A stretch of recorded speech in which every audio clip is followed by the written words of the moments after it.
Hello students, आप देखना शुरू कर चुके हैं हमारे अचीवर क्लासेस के यूट्यूब पेज को। और मैं हूं engineer S Nayak sir, physics faculty, achiever science classes बिरोल। स्टूडेंट्स, पिछले वीडियो में हम लोग पॉइंट चार्ज के वजह से इलेक्ट्रिक फील्ड इंटेंसिटी निकाले थे आर डिस्टेंस पर, और उसका फार्मूला आया था 1/4πε0 Q/r²। वो टॉपिक नंबर हमारा था 26 का पार्ट 1। और आज का जो वीडियो हमारा है ये है टॉपिक नंबर 26 का पार्ट 2, और ये भी एप्लीकेशन ऑफ गॉस लॉ पर ही बनाया गया है। तो आज हम लोग क्या पढ़ने वाले हैं? तो आज भी हम लोग निकालने वाले हैं इलेक्ट्रिक फील्ड इंटेंसिटी ही, लेकिन आज किसके वजह से निकालने वाले हैं? लॉन्ग स्ट्रेट वायर के वजह से निकालने वाले हैं। लॉन्ग मतलब लंबा वायर होगा, स्ट्रेट मतलब सीधा, और वायर मतलब तार। अगर हिंदी में इसी हेडिंग को देखें, अति लंबे आवेशित बेलनाकार चालक के कारण विद्युत क्षेत्र की तीव्रता, वही बात है। अति लंबे मतलब बहुत लंबा, बेलनाकार मतलब गोला, जिसका ये सर्कल जैसा तार होता है या नॉर्मल, और वो चालक होगा, कंडक्टर तार होगा, और उसके कारण जो है हम लोग को विद्युत क्षेत्र की तीव्रता को निकालना है। तो इसके लिए सबसे पहले हम लोग क्या करेंगे, कंसीडर कर लेंगे a long and thin straight line wire, यानी कि बहुत लंबा वायर को एक कंसीडर कर लेंगे, और सीधा वायर होना चाहिए। अच्छा, ये जो वायर हम लोग कंसीडर करेंगे, इसका लीनियर चार्ज डेंसिटी हम लोग ले लेंगे lambda. Linear charge density charge ही होता है, लेकिन चार्ज पर यूनिट लेंथ होता है, यूनिट लेंथ का चार्ज होता है। जैसे कि मान लीजिए 50 मीटर का वायर है, तो 1 मीटर में कितना चार्ज आया है उसी को हम लोग बोलते हैं लैम्डा। एकदम इसको ध्यान रखिएगा, आगे इसका हम लोग यूज करने वाले हैं, तो ये लाइन को याद रखना है। फिर हम लोग को कैलकुलेट करना है, लेटेस्ट कैलकुलेट क्या करना है, इलेक्ट्रिक फील्ड इंटेंसिटी कैलकुलेट करना है। और जिस पॉइंट पर इलेक्ट्रिक फील्ड इंटेंसिटी हम लोग को कैलकुलेट करना है, उस पॉइंट को मान लिए है P, और ये P जो होगा कितना डिस्टेंस पर होगा वायर से? R डिस्टेंस पर होगा। तो इस लैंग्वेज को लिख लेना है। उसके बाद देखना है फिगर को। फिगर को ध्यान से देखिए, तो सबसे पहले बनाए एक वायर। ये वायर बहुत लंबा है, तो इस वायर को हम लोग बना लेंगे सबसे पहले। तो यहाँ देखिए, ये हमारा रहा वायर, बहुत लंबा वायर है, और इस वायर को हम लोग कर दिए चार्ज। इस वायर पर चार्ज दे दिए। चार्ज प्लस में भी दे सकते हैं और चार्ज माइनस में भी दे सकते हैं। चार्ज प्लस में देने के लिए इलेक्ट्रॉन को निकालना पड़ेगा, और माइनस करने के लिए इलेक्ट्रॉन को ऐड करना पड़ेगा। तो यहाँ हम लोग चार्ज लिए हैं प्लस में, तो इलेक्ट्रॉन को इसमें से निकाले होंगे, तो प्लस चार्ज लिए। अब क्या करना है कि इस वायर से, ये वाला वायर से आर दूरी पर ये P पॉइंट रहा हमारा। आर दूरी कहीं से भी ले सकते हैं, यहाँ से भी ले सकते हैं, यहाँ से भी ले सकते हैं, कहीं से भी ले सकते हैं। आर दूरी पर P पॉइंट पर यहाँ पर हम लोग को निकालना है इलेक्ट्रिक फील्ड इंटेंसिटी। यहाँ पर इलेक्ट्रिक फील्ड इंटेंसिटी निकालना है। तो जैसा कि टॉपिक से ही पता चल रहा है कि हम लोग पढ़ रहे हैं एप्लीकेशन ऑफ गॉस लॉ, तो गॉस लॉ को लगाना है। और गॉस लॉ को लगाने के लिए सबसे पहले जिस ऑब्जेक्ट के वजह से इलेक्ट्रिक फील्ड इंटेंसिटी हम लोग निकाल रहे हैं, उसका इलेक्ट्रिक फील्ड लाइंस ड्रॉ करेंगे। इलेक्ट्रिक फील्ड लाइंस ड्रॉ करने से पता चल जाएगा कि गॉसियन सरफेस जो सेलेक्ट करना है वो किस शेप का सेलेक्ट करना है। तो चलिए इस वायर का इलेक्ट्रिक फील्ड लाइंस ड्रॉ करते हैं। तो इलेक्ट्रिक फील्ड लाइंस ड्रॉ करने के लिए यहाँ से देखिए, इलेक्ट्रिक फील्ड लाइंस अगर इधर निकलेगा तो सीधा निकलेगा इलेक्ट्रिक फील्ड लाइंस, ये देखिए। फिर यहाँ पर भी ऐसे होगा, हर एक जगह होगा, लाइन हम कहीं कहीं ड्रॉ कर रहे हैं। फिर यहाँ पर इलेक्ट्रिक फील्ड लाइंस ऐसे होगा, फिर यहाँ पर इलेक्ट्रिक फील्ड लाइंस ऐसे होगा, बिल्कुल इसी तरह से जहाँ जहाँ चार्ज होगा दोनों तरफ, चारों तरफ इलेक्ट्रिक फील्ड लाइंस होगा। लेकिन 2D में जो है हम दो ही तरफ दिखा सकते हैं, राइट और लेफ्ट। फ्रंट और बैक तो 2D में दिखाया नहीं जा सकता है, लेकिन आप लोग समझ सकते हैं। फिर इधर भी इसी तरह से इलेक्ट्रिक फील्ड लाइंस होगा, चारों तरफ होता है लाइन। तो इस तरह से देख लीजिए इलेक्ट्रिक फील्ड लाइंस, ऐसे करके आप लोग बना लीजिए इलेक्ट्रिक फील्ड लाइंस को। इसको कॉपी में नहीं भी बनाइए, इसको बस समझिए कि इलेक्ट्रिक फील्ड लाइंस ऐसे होता है। अब देखिए, इससे पहला जो टॉपिक था उसमें लिए थे हम लोग गॉसियन सरफेस कैसा, उसमें हम लोग गॉसियन सरफेस लिए थे एस्पेरिकल। लेकिन इसमें अगर वायर का गॉसियन सरफेस एस्पेरिकल लेंगे तो समस्या है। क्या समस्या है? पहले गॉसियन एस्पेरिकल सरफेस जो है गॉसियन सरफेस जो है एस्पेरिकल वाला लेके देखिए, फिर देखेंगे। तो इस तरह से अगर हम इसको एक स्पेयर के अंदर बंद भी कर दिए इस तरह से, तो क्या समस्या होगा इसको समझिए। यहाँ का देखिए, यहाँ का इलेक्ट्रिक फील्ड लाइंस तो इधर है, बिल्कुल इधर है ग्रीन लाइन की तरफ, लेकिन यहाँ का एरिया वेक्टर हो जाएगा इधर, और ये हमारा हो जाएगा यहाँ का थीटा। फिर इससे जस्ट आप अगर नीचे आइएगा तो यहाँ का इलेक्ट्रिक फील्ड लाइंस इधर होगा, लेकिन यहाँ का जो एरिया वेक्टर हो जाएगा ऐसे, तो थीटा थोड़ा सा घट गया, थीटा कम गया। फिर अगर यहाँ का अगर देखेंगे तो यहाँ का इलेक्ट्रिक फील्ड लाइंस इधर होगा और एरिया वेक्टर भी इधर ही होगा, तो यहाँ पर थीटा आ गया 0 डिग्री। तो हो क्या रहा है, यहाँ पर थीटा कुछ और आ रहा है, यहाँ पर थीटा थोड़ा कम जा रहा है, यहाँ पर थीटा 0 आ जा रहा है। फिर अगर इधर थीटा देखेंगे तो फिर बढ़ने लगेगा, यानी कि थीटा हमारा बहुत ज़्यादा वेरिएबल के रूप में आ रहा है।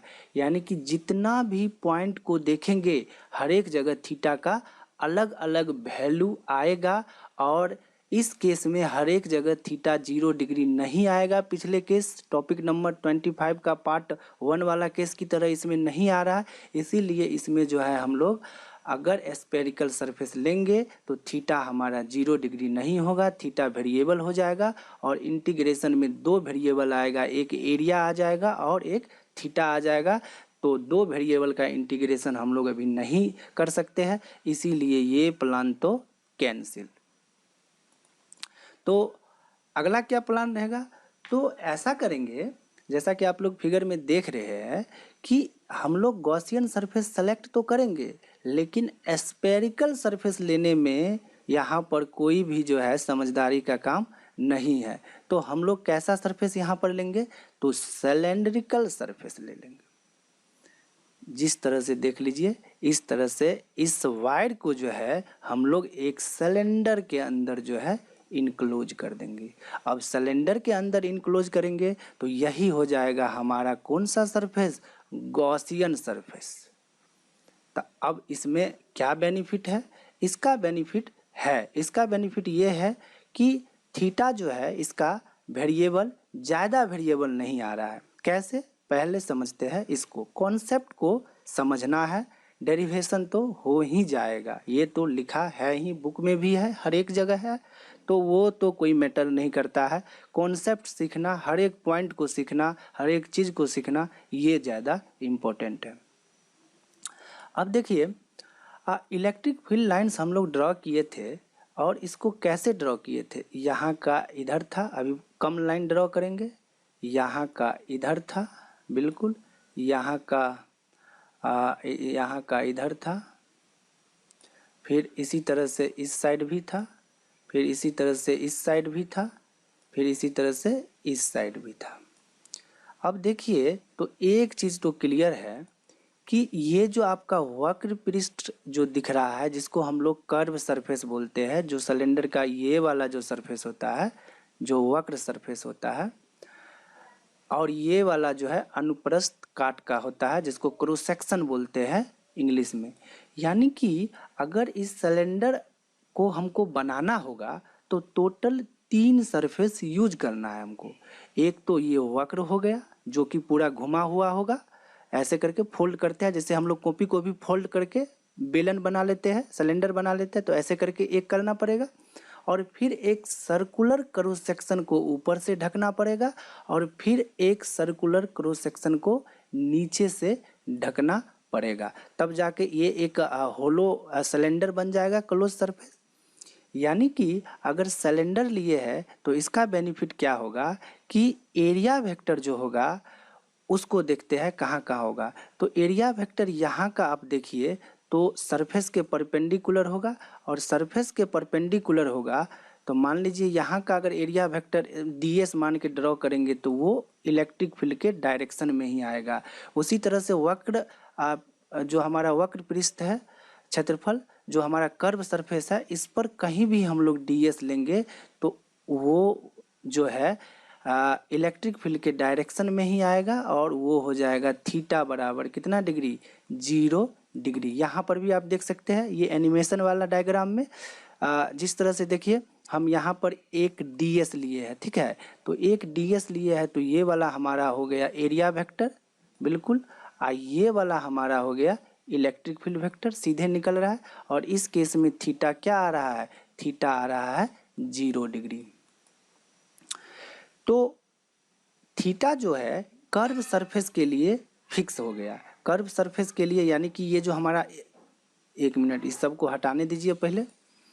हाँ, तो ये जो हमारा कर्व सरफेस हो गया, इस कर्व सरफेस जिसको हम लोग सरफेस नंबर 1 बोल दिए, इस सरफेस को हम लोग, टोटल 3 सरफेस है इस सिलेंडर में। एक तो सरफेस नंबर 1 हो गया जो कि कर्व सरफेस है, और ये एक सर्कुलर सरफेस है जिसको कि सरफेस नंबर 2 मान लिए है, नाम दे दिए है। और एक नीचे में भी सर्कुलर सरफेस है जिसको कि मान लिए है सरफेस नंबर 3। और कर्व सरफेस का हम लोग थीटा चेक कर लिए हैं, और कर्व सरफेस का थीटा कितना डिग्री है, 0 डिग्री है। ये इसमें भी हम लोग अभी देखे हैं कि किस तरह से यहाँ पर एक ds माने और इलेक्ट्रिक फील्ड भी सीधा बाहर निकल गया। कर्व सरफेस के केस में ये कर्व सरफेस पर हम लोग ds माने हैं, और ds भी सीधा बाहर निकल गया, और थीटा हमारा 0 डिग्री आया है। तो ये तो वेरीफाई हो गया। तो थीटा इस वाले सरफेस के लिए आया 0 डिग्री। अब देखते हैं ऊपर वाले सरफेस में। तो ऊपर वाले सरफेस में एक चीज़ देखिए ध्यान से कि इलेक्ट्रिक फील्ड लाइंस बन रहा था ऐसे यहाँ पर, और ऊपर वाला सरफेस का जो एरिया वेक्टर होगा ये हमारा आ जाएगा, यहाँ पर ds मानेंगे तो इसका एरिया वेक्टर आएगा सरफेस के परपेंडिकुलर, यानी कि चला जाएगा ऊपर। यानी कि इस केस में इलेक्ट्रिक फील्ड डायग्राम में लिखा भी है, इलेक्ट्रिक फील्ड हो गया इधर और ds एरिया वेक्टर हो गया ऊपर की ओर। तो इस केस में थीटा हमारा आ रहा है कितना डिग्री थीटा आ रहा है, 90 डिग्री थीटा आ रहा है। तो इस केस में कहीं पर भी आप देख लीजिए, अगर आपको इधर देखना है तो आपका वो भी ख्वाहिश पूरा कर देते हैं। अगर इधर इलेक्ट्रिक फील्ड इंटेंसिटी देना है तो ये इधर आएगा इलेक्ट्रिक फील्ड इंटेंसिटी इसके वजह से। और हमको अगर एरिया वेक्टर लेना होगा तो एरिया वेक्टर हम लोग यहाँ पर लेंगे ऐसे, एक मिनट इसको हमको चेंज करने दीजिए। यहाँ पर एरिया वेक्टर एक ds लिए और इसके जाएगा ऊपर इस तरह से, और यहाँ पर भी जो है थीटा बनेगा कितना डिग्री, 90 डिग्री। यानी कि सर्कुलर सरफेस के लिए थीटा, जो सरफेस नंबर हमारा 2 है, हाँ जो सरफेस नंबर जो हमारा 2 है, ये वाला सरफेस जो हमारा सरफेस नंबर 2 है, इसके लिए थीटा आ गया कितना डिग्री, 90 डिग्री। एनिमेशन वाला फिगर का बात करें तो इसमें भी आप देख लीजिए कि इलेक्ट्रिक फील्ड इंटेंसिटी जो है, इलेक्ट्रिक फील्ड इंटेंसिटी तो निकलेगा बाहर की तरफ ऐसे बिल्कुल, और एरिया वेक्टर कहीं का भी अगर हम लोग ड्रॉ करेंगे, मान लीजिए यहाँ का एरिया वेक्टर अगर ड्रॉ किए तो ये जाएगा एरिया वेक्टर ऊपर की ओर इस तरह से, और थीटा हमारा आ जाएगा कितना डिग्री, 90 डिग्री। तो यहाँ भी और यहाँ भी देख सकते हैं। यानी कि सरफेस नंबर जो 1 है कर्व सरफेस, उसका थीटा 0 पहले ही आ चुका है। सरफेस नंबर जो 2 था ऊपर वाला सर्कुलर सरफेस, उसका थीटा 90 आया है। अब देखेंगे सरफेस नंबर 3 को। तो सरफेस नंबर जो 3 है हमारा, इसका पहले इलेक्ट्रिक फील्ड लाइंस इसमें भी देख लेते हैं कैसे होगा। तो इसका इलेक्ट्रिक फील्ड लाइंस तो ऐसे होगा और इधर भी होगा ऐसे बिल्कुल। अब अगर इसका एरिया वेक्टर को चेक करेंगे तो एक ds मानेंगे, और एक ds मान के जो है हम लोग जो है इसका एरिया वेक्टर बाहर की ओर निकलता है परपेंडिकुलर, तो इसका लाजमी बात है नीचे का सरफेस है तो इधर निकलेगा, और इसका भी थीटा आ रहा है कितना डिग्री, 90 डिग्री। इधर का भी बात करें तो अगर ds लेंगे तो ds जाएगा नीचे, और थीटा इस केस में भी आएगा कितना डिग्री, 90 डिग्री आएगा। तो हमारा अब जो है थीटा के जो कन्फ्यूजन था वो हमारा हो गया है क्लियर। और वो क्या क्या क्लियर हुआ है, पहले इस चीज़ को आप नोट कर लीजिए। हमारा क्लियर क्या क्या हुआ है कि जो कर्व सरफेस का जो थीटा होगा, थीटा का मतलब इलेक्ट्रिक फील्ड इंटेंसिटी और ds वेक्टर के बीच का एंगल, और यहाँ पर कर्व सरफेस के लिए दोनों के बीच का एंगल आ गया है 0 डिग्री। ये क्लियर है आप लोग को। फिर ऊपर वाला जो हमारा सर्कुलर सरफेस है 2 नंबर, इसका थीटा आ गया है 90 डिग्री। ये भी क्लियर है, कोई डाउट? नो, इसमें डाउट होना ही नहीं, आसान है, कोई इसमें मुश्किल नहीं है। चीज़ को सही से सुनिए, सही से तर्क कीजिए, सही से समझिए, कोई भारी बात नहीं है। फिजिक्स बहुत इजी है, बशर्ते कि आपको समझना है।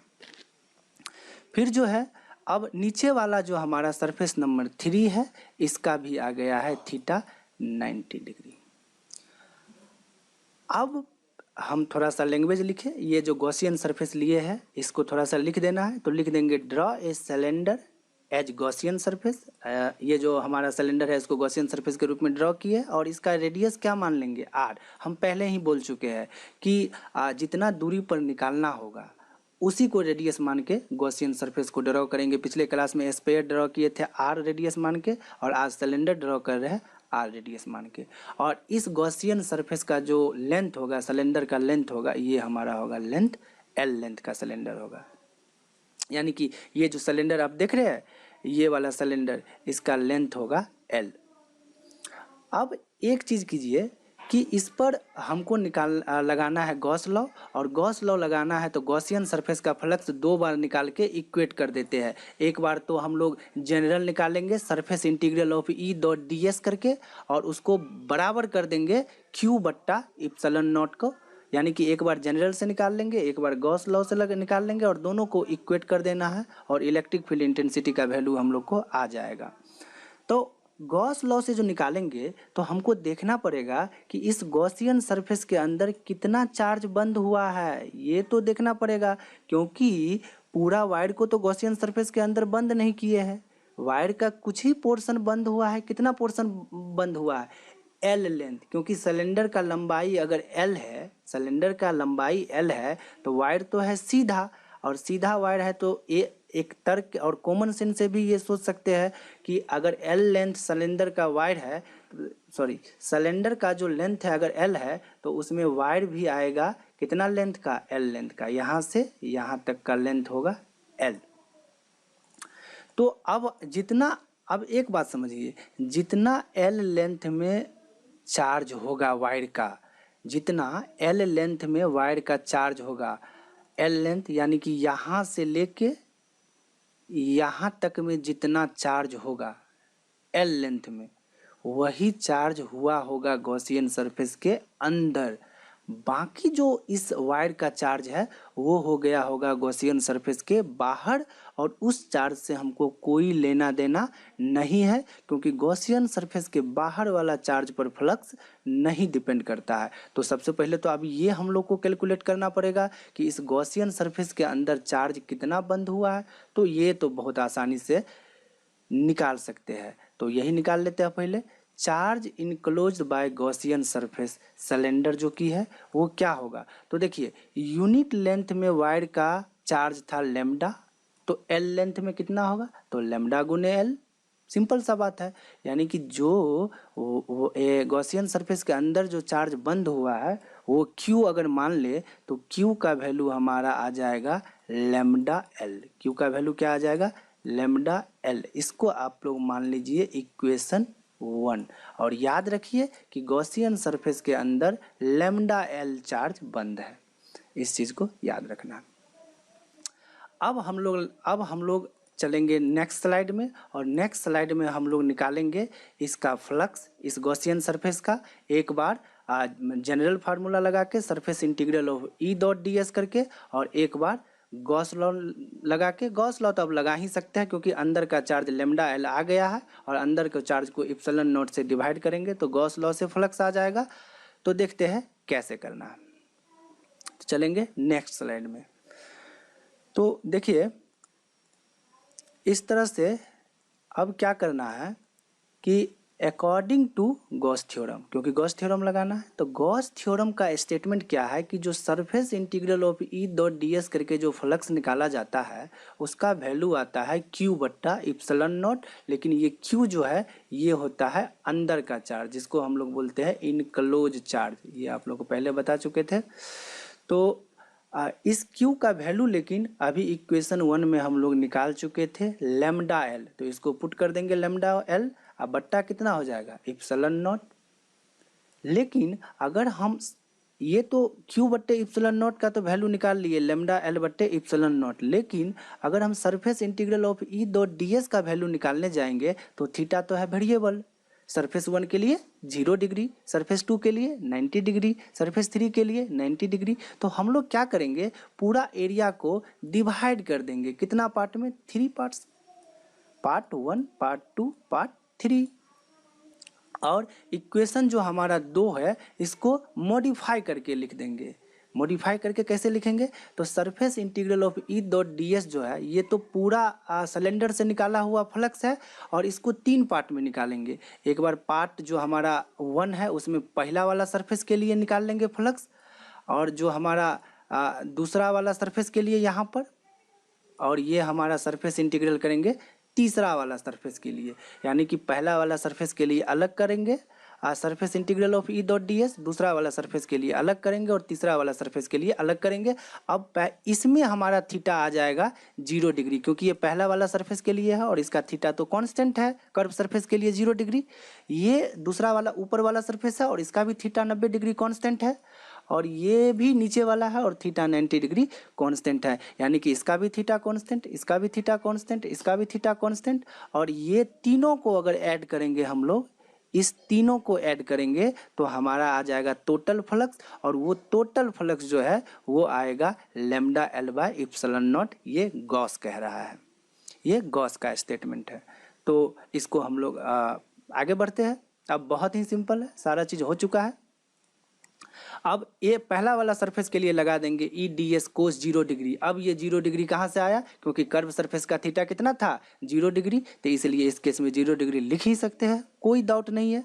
फिर दूसरा वाला सरफेस जो है, तो दूसरा वाला सरफेस के लिए थीटा 0 नहीं लेंगे, क्योंकि ये ऊपर वाला सरफेस है और इसका थीटा कितना होगा 90 डिग्री, और नीचे वाला सरफेस के लिए थीटा कितना होगा 90 डिग्री। तो क्या बेनिफिट हुआ 3 पार्ट में बांटने से, पहला पार्ट का थीटा 0, दूसरा पार्ट का थीटा 90, तीसरा पार्ट का थीटा 90। तो थीटा का जो वेरिएबल वाला समस्या था वो दूर यहाँ पर हो गया। अगर स्फेरिकल गॉसियन सरफेस लेते तो अभी तक घूमते रहते और कोई भी निष्कर्ष नहीं निकलता, इसीलिए हम लोग लिए है सिलेंड्रिकल गॉसियन सरफेस, और इसको चार्ज को बराबर कर दिया है लेमडा एल बट्टे इप्सिलॉन नॉट। ये तो आ ही रहा है, ये गॉस ही कह रहा है, हम कहाँ कह रहे हैं, गॉस कह रहा है कि lambda L by epsilon not charge आएगा, क्योंकि क्यू बाई इप्सिलॉन नॉट आना चाहिए क्लोज सरफेस का चार्ज, और क्यू का वैल्यू तो लेमडा एल है, क्योंकि लेमडा तो यूनिट लेंथ का चार्ज है, लेकिन एल लेंथ का चार्ज लेना है, सिलेंडर के अंदर तो लेंथ एल बंद है ना, इसलिए लेमडा एल से मल्टीप्लाई किए। इक्वेशन 1 का ये पार्ट है।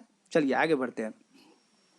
अब देखिए इलेक्ट्रिक फील्ड इंटेंसिटी तो निकालना है आर दूरी पर, तो ये तो एक आर दूरी पर तो एक कांस्टेंट ही वैल्यू आएगा, तो इसको हम लोग कर लिए बाहर, कांस्टेंट को बाहर कर सकते हैं। और कोस 0 का वैल्यू तो 1 आएगा, तो 1 लिखिए नहीं लिखिए कोई फर्क नहीं पड़ता है, और ds का इंटीग्रेशन करेंगे सरफेस इंटीग्रल करके।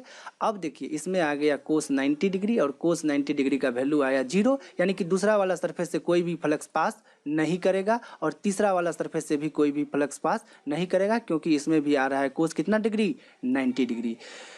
अब थोड़ा सा आप लोग को ले चलेंगे बैक के स्लाइड में, हम ये दिखाएंगे कि ये दूसरा वाला और तीसरा वाला सरफेस से फ्लक्स पास नहीं करेगा, इसका फिजिकल मीनिंग क्या है, तो चलिए तुरंत देख लेते हैं। ये देखिए दूसरा वाला सरफेस से फ्लक्स इसलिए नहीं पास कर रहा है क्योंकि आप सीधा देख सकते हैं कि लाइन तो इधर जा रहा है, इधर लाइन तो इधर आ रहा है, लाइन तो इधर आ रहा है, तो कोई लाइन तो इधर जा नहीं रहा है, तो इस वाला सरफेस को तो कोई लाइन क्रॉस करेगा नहीं। वही नीचे वाला सरफेस का भी यही हाल है, लाइन तो जा रहा है इधर और कोई लाइन इधर तो आ नहीं रहा है, तो इसको भी कोई क्रॉस करेगा नहीं। इसका मतलब इसका भी फ्लक्स जो है 0 और इसका भी फ्लक्स जो है 0, वो वहाँ पर आ रहा है क्योंकि यहाँ पर भी आ रहा है, दोनों को कंपेयर कर लीजिए। फिर चलिए, तो अब देखिए ई चलेगा, ई रहेगा बाहर, और ds का इंटीग्रेशन करेंगे तो ये तो कर्व सरफेस है, और कर्व सरफेस का इंटीग्रेशन हो रहा है तो पूरा कर्व सरफेस आएगा। और पूरा कर्व सरफेस कौन वाला सरफेस आएगा? जो हमारा सरफेस नंबर 1 है उसी का सरफेस एरिया आएगा, और ये बराबर होगा lambda L by epsilon not. अब बताइए कि बेलन का जो वक्र पृष्ठ का क्षेत्रफल होता है उसका क्या फार्मूला होता है? ये 10th में हम लोग पढ़ते हैं फर्स्ट बार। तो उसका फार्मूला होता है 2πr और इंटू एच क्या होता है? उसका हाइट होता है। लेकिन यहाँ पर गॉसियन सरफेस जो है हमारा बेलन का ही है, यानी कि सिलेंड्रिकल है, तो उसका जो है हम लोग ले लेंगे 2πr, और 2πr और यहाँ हाइट के जगह है लेंथ तो ले लेंगे l, और ये बराबर हो जाएगा lambda L by epsilon not. अब आया काटने का टाइम तो l को काट देंगे l से, तो और जाएगा हमारा ये 2πr को नीचे लेके जाएंगे तो 2πr जाएगा इसके नीचे, तो हो जाएगा E बराबर लैम्डा अपॉन 2πr नीचे आएगा तो 2π एप्सिलॉन नॉट को पहले लिख देंगे तो 2π एप्सिलॉन नॉट r। यही होता है इनफाइनाइट यानी कि बहुत लंबा वायर के वजह से इलेक्ट्रिक फील्ड इंटेंसिटी का फार्मूला कितना दूरी पर? r दूरी पर। अगर मान लीजिए क्वेश्चन में जो है आपको k का वैल्यू यूज करना होगा डायरेक्ट के, एक तो आप एप्सिलॉन नॉट का वैल्यू पुट कर सकते हैं, या इसी फार्मूला को हम लोग k के टर्म में भी जो है याद कर सकते हैं। तो अगर k के टर्म में याद करना होगा तो इन टर्म्स ऑफ k तो ऊपर भी 2 से गुना कर देंगे और नीचे भी 2 से गुना कर देंगे, तो ऊपर हो जाएगा 2 लैम्डा और नीचे हो जाएगा 4π एप्सिलॉन नॉट r। तो 1/4π एप्सिलॉन नॉट को अलग कर लेंगे इसमें से, तो बचेगा क्या? 2 लैम्डा बाय r, और 1/4π एप्सिलॉन नॉट के जगह लिख देंगे हम लोग k, यानी कि एक फार्मूला ये भी आएगा 2k लैम्डा अपॉन r। तो यानी कि इलेक्ट्रिक फील्ड इंटेंसिटी का फार्मूला लॉन्ग स्ट्रेट वायर के वजह से आप लोग को बिल्कुल याद होना चाहिए, और ये फार्मूला है lambda upon 2π epsilon nought r। Lambda क्या है? उस वायर का लीनियर चार्ज डेंसिटी, और पाई क्या है? 3.14, और एप्सिलॉन नॉट का आपको पता है 8.85 इंटू 10⁻⁻12, और आर क्या है? कितना दूरी पर निकालना है? आर डिस्टेंस पर निकालना है। बिल्कुल इसी को याद रख सकते हैं 2k लैम्डा अपॉन आर। अगर वेक्टर फॉर्म में लिखना होगा तो इलेक्ट्रिक फील्ड को यहाँ पर वेक्टर दिखा दीजिए, और चूंकि जो है इलेक्ट्रिक फील्ड इंटेंसिटी तो जो सिलेंडर का जो रेडियस है उसी के अलोंग है हर एक पॉइंट पर, तो यहाँ पर लगा दीजिएगा आर यूनिट वेक्टर, और यहाँ भी लगा दीजिएगा r यूनिट वेक्टर। तो इस तरह से इसको डिराइव कर सकते हैं। इस टॉपिक से रिलेटेड अगर आपको कोई भी डाउट हो, किसी भी तरह का डाउट हो, तो आप हमको कमेंट सेक्शन में पूछिए। जैसे ही हमको समय मिलेगा उसको हम रिप्लाई करेंगे। और जो हमारा नेक्स्ट टॉपिक होगा 26 का पार्ट 3, ये भी बहुत जल्दी आप लोग को मिल जाएगा। और एक जो वीडियो हमारा आने वाला है जो कि आपको सारे सिलेक्शन प्रोसीजर को बताएगा, किस तरह से आपको JEE मेन और नीट का जो है तैयारी करना है, और किस गाइडलाइन के तहत जो है रूपरेखा तैयार करना है, और आगे जाने के बाद कौन सा कॉलेज इम्पोर्टेंट है, और किस तरह का स्कोर ज़रूरी है। तो सारे चीज़ पर एक वीडियो पर हम लोग वर्क कर रहे हैं, हमारी टीम पूरे लगे हुए हैं, और बहुत ही जल्दी जो है वो वीडियो आप लोग को आएगा। और विशेष ये हम आप लोग को कहना चाहते हैं कि मन से पढ़िए, पढ़ते रहिए हमेशा, और कर दिखाइए कुछ ऐसा कि दुनिया करना चाहे आपके जैसा। धन्यवाद।